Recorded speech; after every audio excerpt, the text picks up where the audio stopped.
You want to be touched, but you flinch when someone gets close.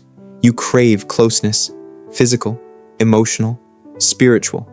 But the moment it's offered, something in you pulls away. You tense, you freeze, you find reasons to retreat. You say you're tired, you need space, or that you're just not that kind of person. But underneath all those explanations, there's something harder to name: fear. Not of touch itself, but of what touch represents. Vulnerability, surrender, being seen. And it's confusing, isn't it? To want something so badly, affection, warmth, a body pressed against yours, but to feel like it might undo you, to long for hands that hold you, while being terrified of what might come up if someone really does.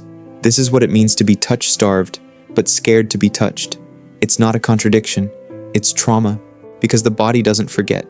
Even when the mind tries to rationalize, minimize, move on, the body remembers.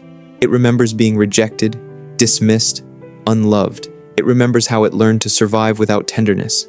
It remembers how dangerous it once felt to be open. Maybe your body learned that affection came with conditions. That closeness was a prelude to control, or disappointment, or abandonment. Maybe it learned that the safest way to be loved was to keep a little distance, to never let someone all the way in. So now, even when you want to be held, your body goes still. You wait for the other shoe to drop.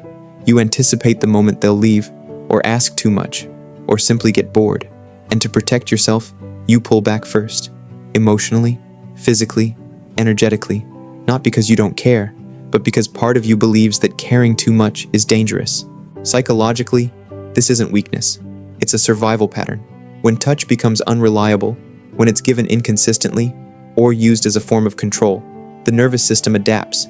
It begins to associate closeness with unpredictability. It shifts into protection mode.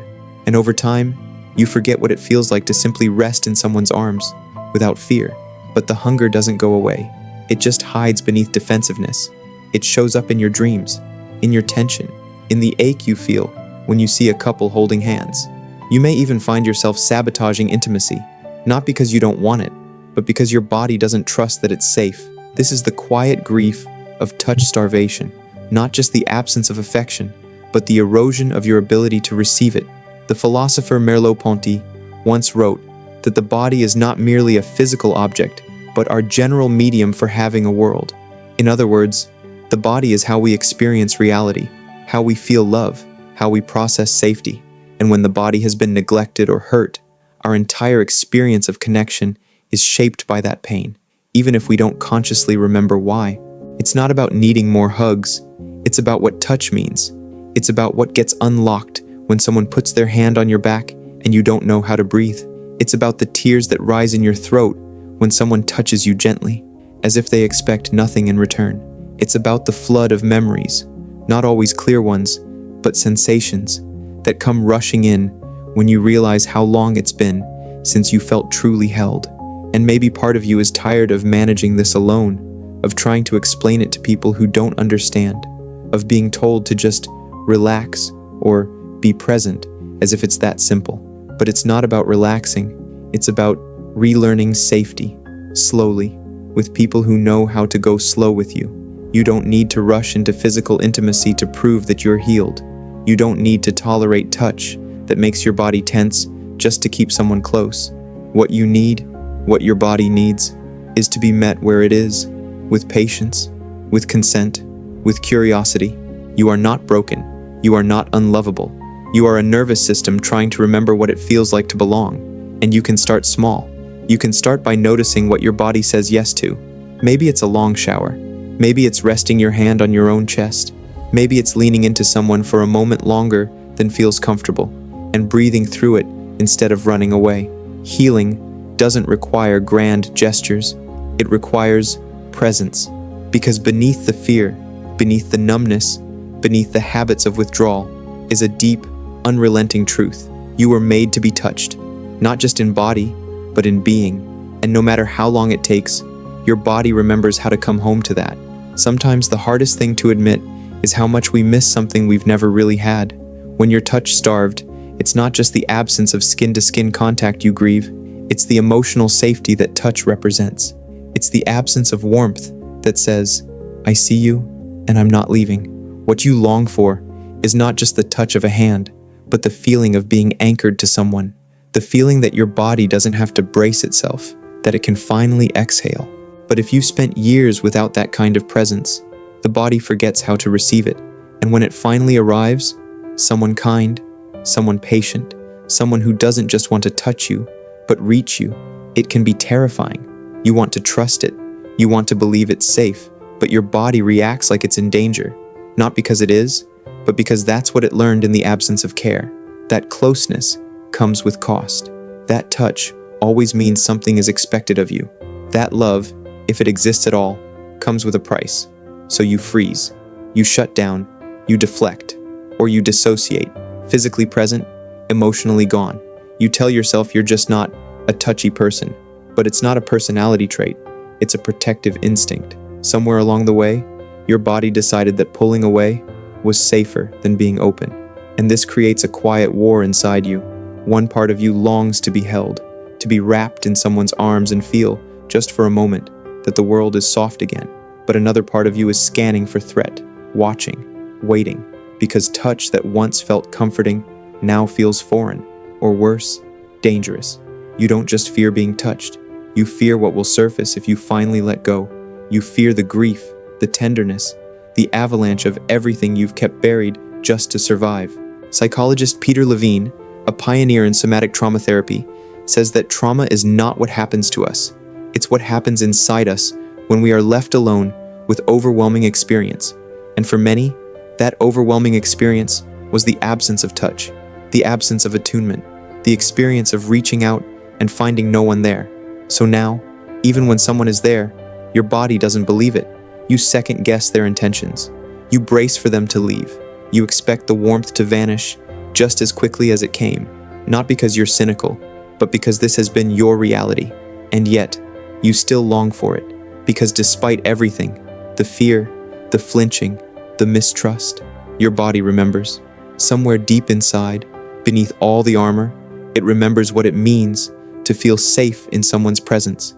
It remembers what it means to relax into another person's touch, without performance, without expectation, without the need to earn it. And that memory is what keeps you reaching, slowly, carefully, even if you retreat again the moment things get too real. The truth is, healing this isn't about forcing yourself to become more physically open. It's not about pushing past your limits. It's about listening to what your body is saying, even when you don't have words for it. And it's about letting someone in, not all at once, but inch by inch. Not everyone will know how to do this. Not everyone will have the patience, or the emotional range, or the softness you require. But the right person, the one who's done their own work, won't take your hesitation personally. They won't rush you. They won't demand that you be more normal. They'll meet you where you are. And that's what starts to rewire things. Not just touch itself, but how it's given. When affection becomes an offering, not a demand. When your no is respected as much as your yes. When someone touches you with the intention to connect, not to control. That's when something begins to shift. Not immediately, not dramatically, but subtly, gently, one safe moment at a time. Because what you're grieving isn't just the touch you didn't receive. You're grieving the version of yourself that didn't get to grow up feeling safe. You're grieving the child who learned to shut down in order to survive. You're grieving all the years you spent disconnected from your own body, not because you wanted to be, but because no one ever made it feel like home. And now you're trying. You're relearning what it means to stay present, to trust, to let someone's hand linger on your skin and not pull away, to feel warmth and not assume it's a trick. That's courage, not performance, not progress in some linear, Instagrammable way, but real, quiet courage, the kind that takes years, the kind no one sees, but you see it, and that matters, because your body is not the enemy, it's the survivor, and it's waiting for you, not to fix it, not to force it, but to come back home to it. There's a kind of grief that hides in your skin, not the grief of loss, exactly, but the grief of never having received, of years lived untouched, unnoticed, emotionally unfelt, and it doesn't always show up in obvious ways. Sometimes, it looks like discomfort when someone hugs you. Sometimes, it's the awkwardness when someone strokes your hair and you don't know how to respond. Sometimes, it's numbness, the complete absence of feeling, Even when someone touches you with tenderness, you want to feel it. You wish it would register, but instead, your body stays silent, unsure whether to trust what's happening. That's what emotional starvation does. It teaches you to live in absence. It trains your body to stop expecting warmth, so the emptiness doesn't hurt as much. But even when you stop expecting it, you don't stop needing it. You just learn how to pretend better. And eventually, you forget what it felt like to be fully open, not just with your thoughts, but with your body, not just with your words, but with your presence. You forget what it means to be relaxed around someone, to let your shoulders drop, to let someone touch you without pulling away, not because you're trying to be brave, but because it finally feels natural. Most people think of touch as something simple, innocent. But for you, it's never been simple. It's layered, loaded, sometimes even threatening, because your body doesn't separate the past from the present the way your mind does. When someone gets too close, your body doesn't just feel now, it remembers then, and it reacts accordingly, with tension, with fear, with detachment. But this isn't a sign that something is wrong with you. This is what trauma feels like when it settles into the nervous system. It doesn't always look like panic. Sometimes, it looks like silence, stillness, a faint, almost invisible bracing that never really goes away until someone shows you a different way to exist. The philosopher Martin Buber wrote that all real living is meeting, that our truest existence happens in moments of genuine connection. And for many, that begins with touch. But not just any touch. Touch that says, "You're safe here." Touch that doesn't take, that doesn't demand, that simply holds. Most of us were never taught that this kind of connection is possible, especially if we grew up being told to toughen up, stop crying, get over it, especially if physical affection was rare, conditional, or violated, and so we learned to survive without it. We became masters at self-containment, independent, efficient, emotionally isolated, but high-functioning enough that no one noticed. But beneath the competence, the stoicism, the polished exterior, there is a body still waiting to be reached, still waiting to be disarmed by gentleness, still hoping for a moment where you don't have to perform intimacy, but actually feel it. You don't need to fix this overnight. You don't need to dive into physical closeness before your body is ready. You don't even need to explain it to everyone. What you need, what you deserve, is the kind of love that moves at the speed of trust, the kind of relationship that holds space for your hesitations without pathologizing them. Someone who understands that healing isn't always visible, and that letting someone touch your hand without flinching might be the most courageous thing you've done all year. And you can begin with yourself, with a hand on your own heart when things feel overwhelming, with allowing yourself to rest without guilt, with noticing the small moments your body softens, even if only for a second, and celebrating that as progress, because it is. You were never too sensitive. You were never cold. You were never broken for wanting closeness and fearing it at the same time. You were responding wisely to what your environment once taught you, and now you're unlearning it, carefully, intentionally. And that work, even when invisible to others, is sacred. There may be days when your body still says no, when touch feels foreign, or flat, or frightening, and that's okay. Don't force it. Don't shame it. Just notice it. Be with it, because every time you stay present with your body, instead of abandoning it, you repair something. Every time you listen instead of override, you create safety. And one day, perhaps without even noticing, someone will reach for you, and your body won't flinch. Your breath will stay steady. Your heart won't race.